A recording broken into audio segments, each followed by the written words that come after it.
Patterns kill driving tests, not single mistakes. Let's find out. I have seen people stall on their driving test 4 times and still pass. What does that tell us? I've also seen people stall 1 time and fail on the driving test. Well, it sounds unfair until you understand how examiners think. Learners obsess over single mistakes. You know, that one mistake that failed them, or that one mistake that's going to fail them. Most of the time, it doesn't. You see, examiners don't fail moments. They tend to fail patterns.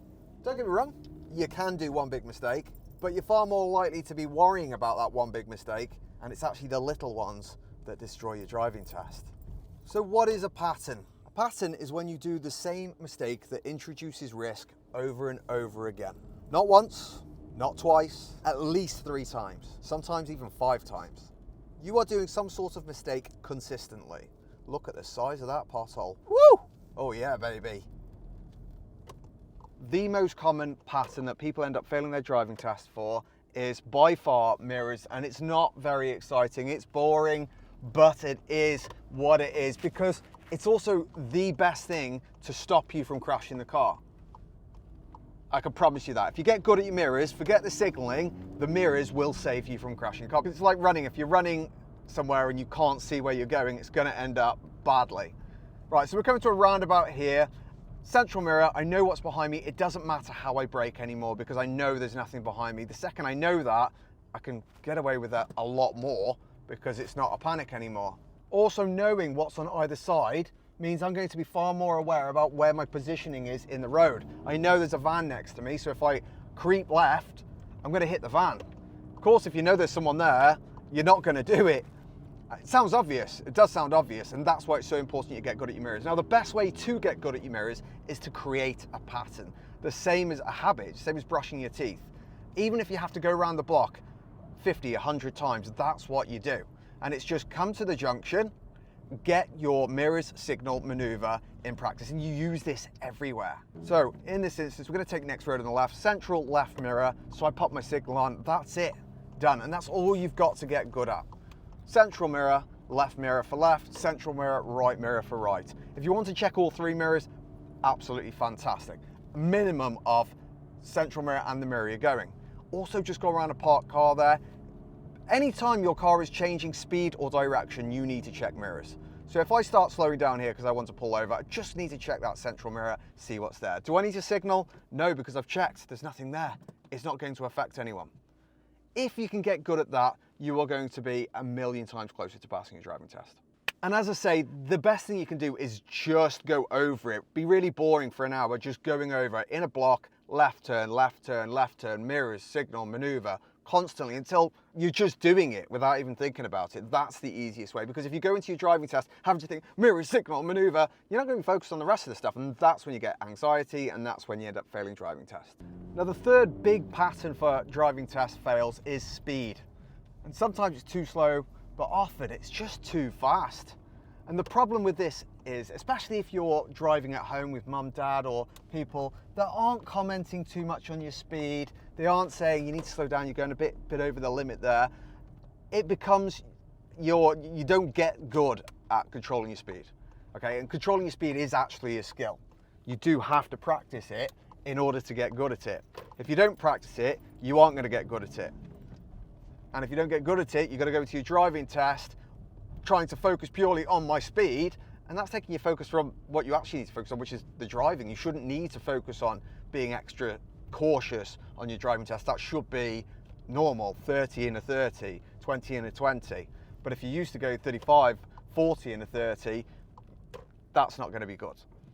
As I say, you need to really focus on your speed. And best way to do it, practice everywhere. Another really common pattern for people failing driving tests for patterns is signals. Maybe they're too early or too late or just not at all. Again, it's all about the routine of mirrors, signal, maneuver. If you nail down that routine, everything, those patterns are both fixed. Anytime you come to a junction, turning left, turning right, end of a road, there's always going to be a signal involved. Anytime you need to let someone know if you do something, if you think, should I signal for this? Would someone benefit from you telling them, like giveaway sign? If there's a giveaway sign, it's just always signal. If there's a roundabout and you're going left or right, it's always signal. If you're exiting roundabout, it's always signal. Now in this example, for instance, we come to a mini roundabout here. I'm going straight on as far as I'm concerned. And this is the thing, if you consider it a straight on, then it is a straight on. A left signal there isn't going to really benefit anyone. If I do signal, okay, it's not going to do any harm. If I don't signal, it's not going to affect anyone either. One of the big things I do see on the driving test sometimes is when people end up on a road like this and they're being really cautious, they want to be extra cautious, and they end up not making progress, okay? So this is a 30 mile per hour zone. This person's going to overtake me because they don't like me doing 30. But you end up going 20, okay? And you can tell if a road's made for progress. Here's a perfect one. This goes to national speed limit now. You can tell if a road's made for progress because it's open. It's open, it's wide, it's clear, and there's no hazards. A hazard is anything between that curb and that curb. Okay, if there's a hazard on the road, that's when you need to adjust your speed and be more cautious. But if there isn't a hazard on the road, it's reasonably straight. I know this has got a bit of a bend, but it's still safe for me to get up to speed a little bit.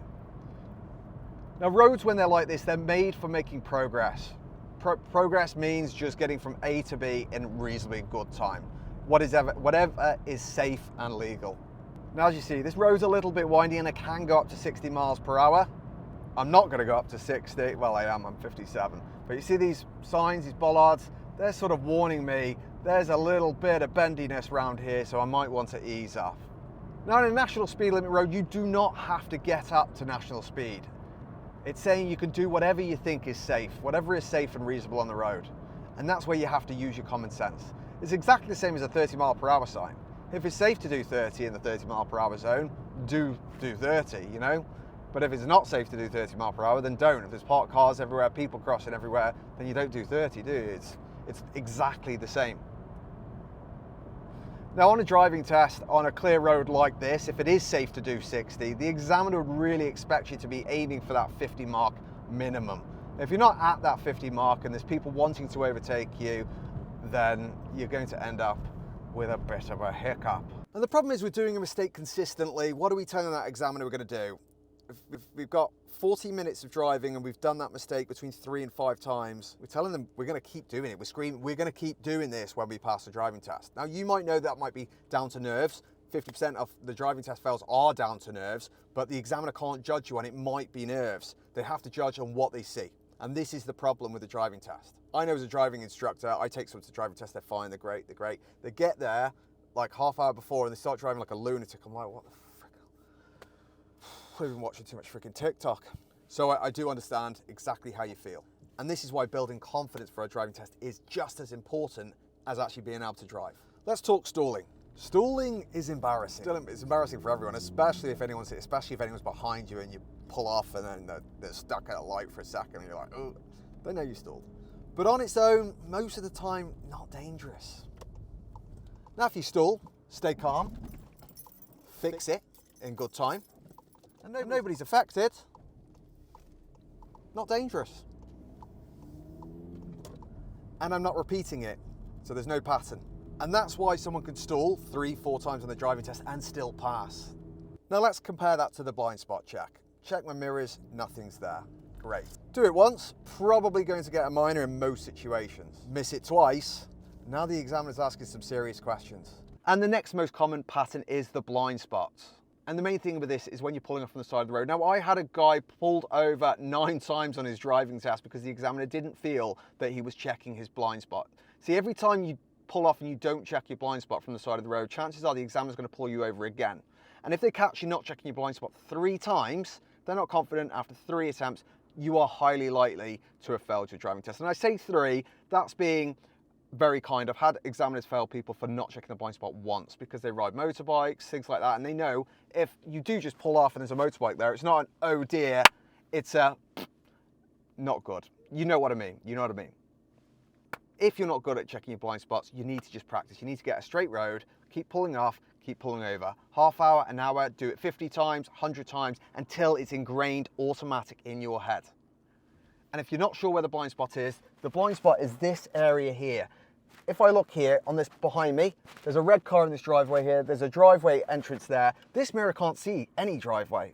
There's no driveway there in the mirror. Those driveways don't exist, which means the only way I can tell if someone's coming out that driveway and coming next to me right now is to check my blind spot.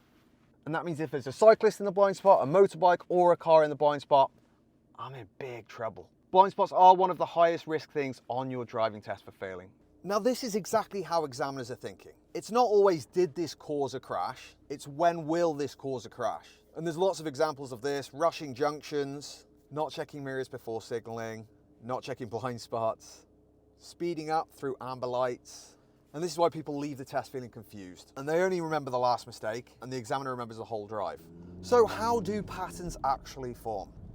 The problem is, it's like brushing your teeth. You keep practicing not doing something, and you'll get very good at not doing it. If you keep practicing doing it, you'll get good at doing it. Most important one I advise you to practice is making sure you're in second gear at roundabouts and getting to that jogging speed. Reason being is the number one reason people fail on their driving test across the entire UK, every single test centre, is lack of observations or poor observations at junctions. And that just means roundabouts, junctions, and pulling out on someone when they shouldn't be. And the best way to avoid that, slow down, get slower. 10 to 15 miles per hour every roundabout is going to give your brain time. More time equals better chances of not pulling out on someone. If you can nail these down, you're going to be absolutely laughing all the way home. Now, most of the time, patterns are not dramatic mistakes, as I say. Not checking a mirror, not signalling, you know, lots of little bits that someone keeps doing. They're the quiet ones. You know, this is where self-assessment breaks down, because patterns are very difficult to see from the driver's seat. You know, if someone's been out, if I say to someone, do you know you're not checking your mirrors? Of course they don't know they aren't checking the mirrors, because if they did know, then they'd check their mirrors, particularly on unfamiliar roads. Now, most people that fail their driving test aren't bad drivers. They're inconsistent drivers, which is very different. The problem is, when we drive, you need to be consistent, because otherwise other drivers end up with surprises. No one likes a surprise when they're driving. Now, when you go for your driving test, the examiner's not actually asking, can you drive? They're asking, can I trust this version of you for 30 minutes? Because you are going to be in a heightened state. You are going to be nervous. You're going to be anxious. Why wouldn't you be?